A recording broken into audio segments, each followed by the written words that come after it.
Now you cry for democracy? No. What you cry for is your control slipping. And it's too late. Because Traore is not alone. He is the match in a room full of dry wood.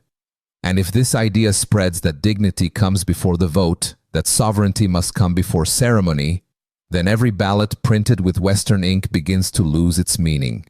This is not a rejection of democracy. It's a rejection of waste, a rejection of pretense, a rejection of policies that keep Africa dependent, distracted, and divided. If you've ever been told that democracy is sacred, ask who's selling the candles, because this time the fire is burning in reverse. And it's not paper ballots that are going up in flames, it's the lie behind them. They call him a dictator. Of course they do, because to them, any African who refuses to kneel must be a tyrant. Any man who speaks without asking permission must be mad. Any soldier who builds instead of begs must be feared. But let us speak plainly. If Ibrahim Traore is a dictator, then what do we call those who robbed our land with treaties? What do we call those who installed puppets, signed away our gold, and trained our armies to protect French uranium instead of African children? What do we call those who told us for 60 years that democracy would save us and then watched us starve under elected thieves? If he is a tyrant for refusing their orders, then what were they when they issued those orders in the first place? Let us be clear. Traore did not rise to power by rigging elections. He rose because a generation stood up. He rose because the people said enough. And since that day, what has he done? Did he build a palace? No, he cut his own salary and banned luxury vehicles for ministers.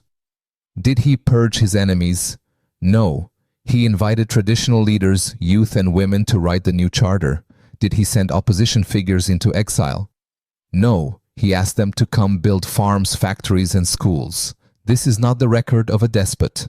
This is the discipline of a revolutionary. Because true revolution is not chaos, it is order reborn. It is not power for power's sake. It is power repurposed for food, for land, for dignity. Let's talk facts. Since taking office, Traore has reclaimed over 2,000 hectares of land from foreign investors and redistributed it to local farming cooperatives. Launched the Cassava Initiative, planting across 13 provinces to feed the nation without IMF imports. Created over 4,000 security-based agricultural jobs by turning soldiers into farmers. Banned foreign mining companies that refused to pay taxes and nationalized operations that violated environmental law. Ordered the complete audit of all foreign NGO spending and suspended over 300 operations that could